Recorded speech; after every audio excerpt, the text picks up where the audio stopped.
আমাদের ডেস্টিনেশন টাকি, তাই ভিডিওটা দিও না কিন্তু তোমরা ফাঁকি, ঠিক আছে? আজকে এখন কটা বাজে? 6:30 বাজে। চাকদা চৌমাথা, এই যে ব্রিজটা দেখতে পাচ্ছ, এদিকে চলে যাচ্ছে বনগাঁর দিকে রাস্তাটা, পেট্রাপোল লেখা আছে। এই যে হচ্ছে আমাদের ন্যাশনাল হাইওয়ে 12, টাকির উদ্দেশ্যে জার্নি শুরু করছি।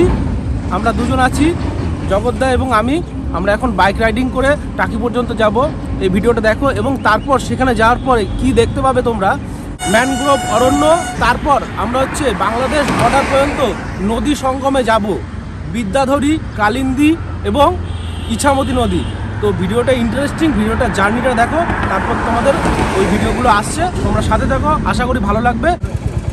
এই যে ওডোমিটারের পার্ট 0 করে দিলাম, ট্রিপ শুরু করলাম। এখান থেকে আমরা চাকদা চৌমাথা থেকে এবার আমরা জার্নি স্টার্ট করছি। সুন্দর রাস্তা দিয়ে, এখন রাস্তা NH12 খুব সুন্দর হয়েছে। এখান থেকে আমরা চলে যাব খুব কম সময়ের মধ্যে। অ্যাকচুয়ালি 90 কিলোমিটার মতো রাস্তা। তো এই রোড দিয়ে আমরা এখন শুরু করলাম। এখন বাজে 6:45। তো আমরা রাস্তার কিছু ভিউ ক্যাপচার করব শটের উপর দিয়ে, কারণ আমাদের ডেস্টিনেশন ওখানে ঘুরতে যাওয়া, সিনিক বিউটিগুলো ক্যাপচার করব এবং তারপরে আমরা সেই স্পটে চলে যাব। তো দেখতে থাকো রাস্তার বিউটি, এখানেও খুব সুন্দর লাগবে।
এবার NH12 থেকে বাদিকে বাঁক নিলাম, এটা হচ্ছে গাদামারা হাট। সেখান থেকে আমরা চলে যাব টাকির উদ্দেশ্যে। রাস্তা আমাদের সুবিধা মতো ম্যাপ অনুযায়ী আমরা চেঞ্জ করলাম।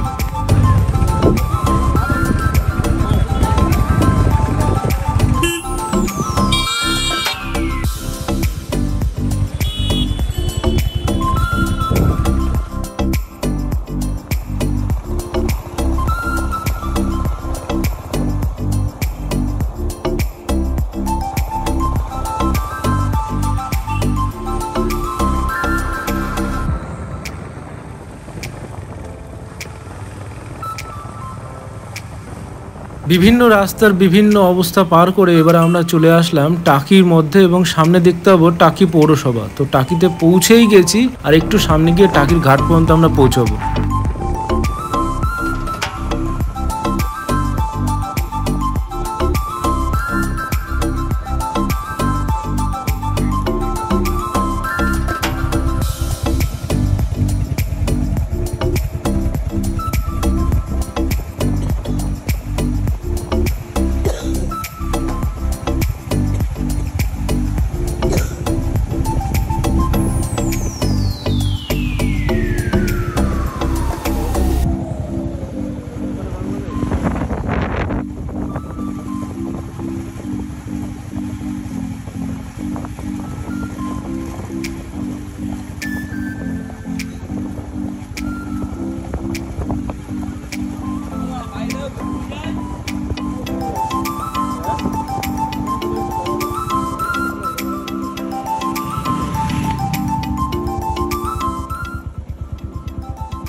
টাকিতে পৌঁছে গেলাম। টাকির এই যে মেন যেই জায়গাটা সবাই ফটো তোলে, সেই জায়গাটা এসছি।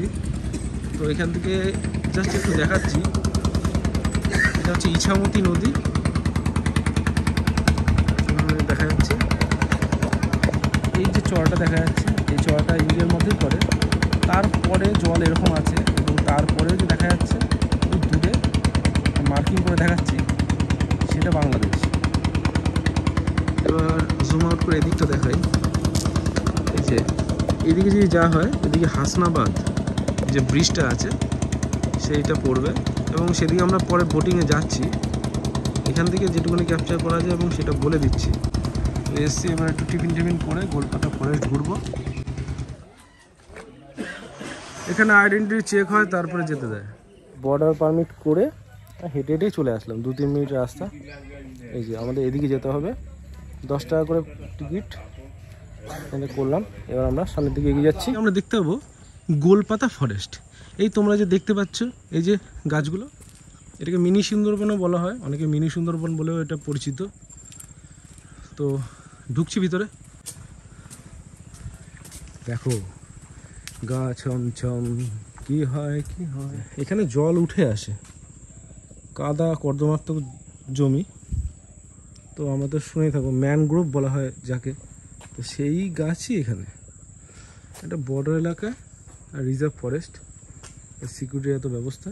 এখানে ঘুরতে আসে। অ্যাকচুয়ালি সিজন এখানে শীতকাল এর সময়, ডিসেম্বরের মাঝামাঝি থেকে ফেব্রুয়ারির শেষ পর্যন্ত। তো মাঝে একটা ছুটি পেলাম, চলে আসলাম। তবে এসে ভয় লাগছে, ফাঁকা পুরো। তবে এই জিনিসটা খুব ভালো লাগছে, এমনভাবে বানিয়েছে। এবার এটা করার কারণটা আছে, জল অতটা ওঠে এখানে অবধি পৌঁছতে পারে না, সেই কারণে এটা করে রেখেছে। পারমিট দিল না ওখানেই, বর্ডার পারমিটের ওখানে গাড়িটা রাখতে হলো, নাহলে গাড়ি নিয়ে আসা যেত। সব গাছে কিন্তু নামকরণ করে দেওয়া আছে। এই যে গেওয়া, সুন্দরী, গড়ান, গেওয়া যেগুলো থাকে সবই ম্যানগ্রোভ। এগুলো মানে হোগলা। আচ্ছা, গোলপাতা বলতে এই যে এই গাছগুলোকে বলা হয়, লিখেও দেওয়া আছে গোলপাতা। তো জানি না গোলপাতা নামকরণ কেন হয়েছে, পাতা তো লম্বা লম্বা, গোল দেখাচ্ছে, কিছু কারণ আছে হয়তো। এই যে এইগুলো,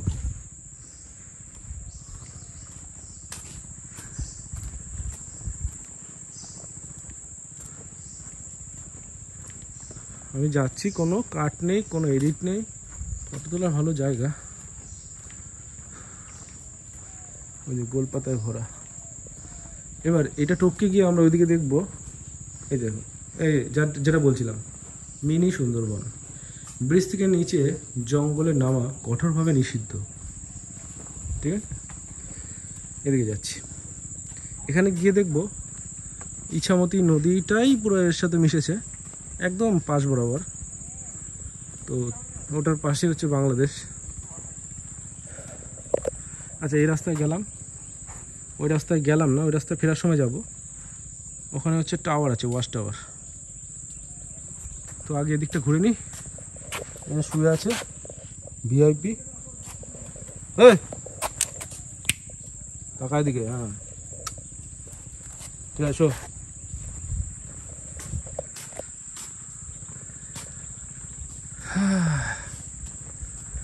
অনেকে ভাববে গোলপাতা, তাই গোলপাতা ফরেস্ট গাছ না, পাতা তো গোল না, নামকরণ হয়েছে। যথাসাধ্য কারণ বা কোনো যুক্তি থাকতে পারে, কিন্তু পাতাগুলো লম্বা লম্বা নারকেল পাতার মতোই।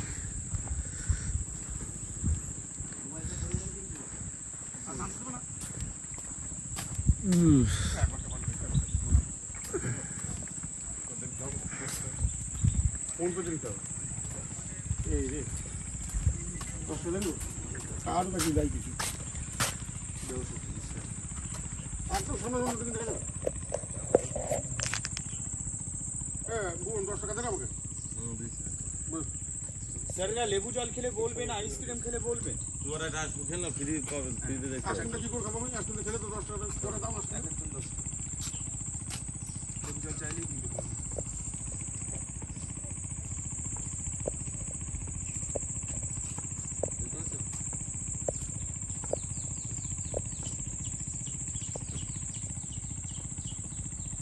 এই গাছটার নাম দেখো সবাই, এর নাম হচ্ছে কালো বাইন, ঠিক আছে?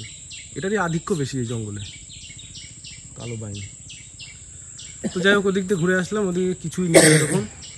এবার হচ্ছে আমরা ওয়াচ টাওয়ারে উঠে চারিদিকটা দেখবো, সোজা গিয়ে বাদিকে চলে যাবো।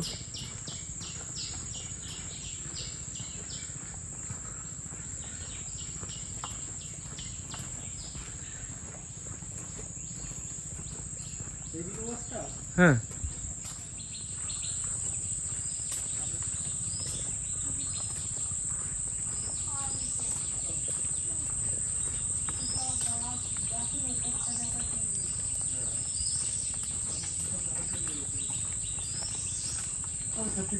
এটাকে আবার মিনি সুন্দরবন বলে। এই ওয়াচ টাওয়ার উপরে উঠুম, তারপর এটা খামু।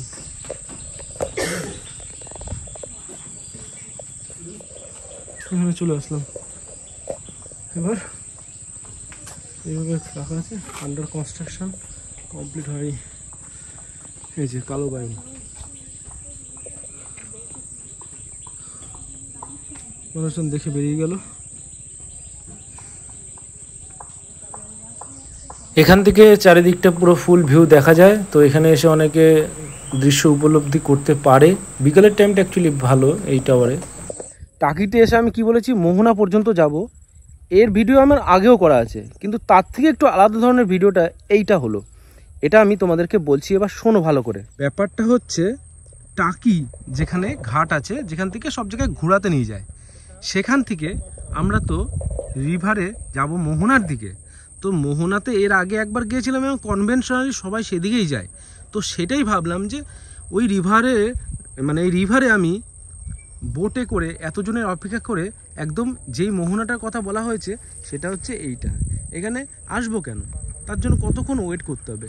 সে কারণে কি করলাম, ওই যে ওইখানে হচ্ছে টাকি, সেখান থেকে বোটে করে 3টে নদীর সঙ্গম স্থান যেটা বলা হয়, মানে ইছামতি, বিদ্যাধরী এবং কালিন্দী, 3টে নদীর সঙ্গম স্থান হচ্ছে এই জায়গাটা, ঠিক আছে, এই এরিয়াটা।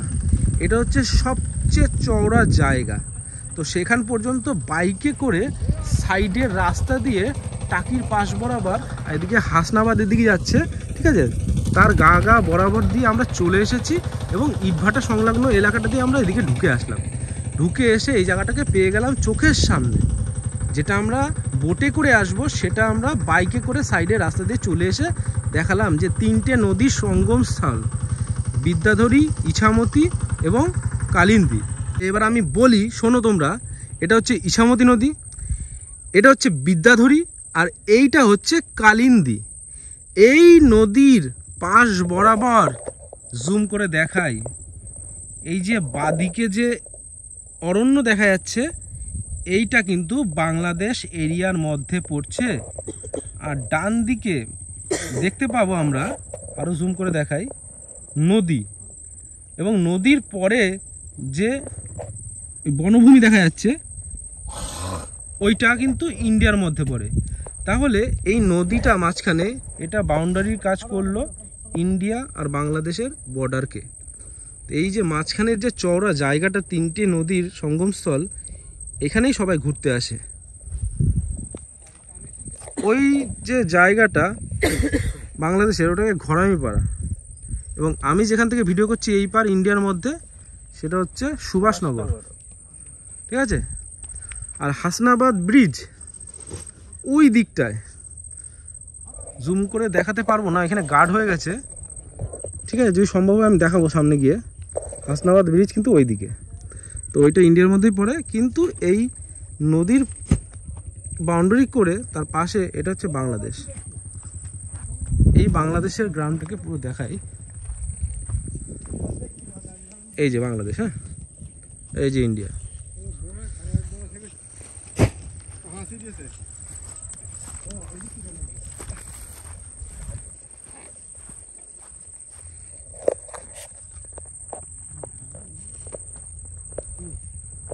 এই যে বাংলাদেশ, এটা ইন্ডিয়া। তো টাকিতে আমরা যেখানে এসেছি, এই নদীটা বরাবর ওই দিক চলে গেছে, ওই রকম জায়গায় হলো টাকি। ওই যে সোনার বাংলা রিসর্ট, ছোট করে দেখা যাবে এখান থেকে, ইটভাটাকের জন্য গার্ড পড়ে গেছে। তো ওই তারপরে হচ্ছে টাকি, ওখান থেকে আমরা এসেছি।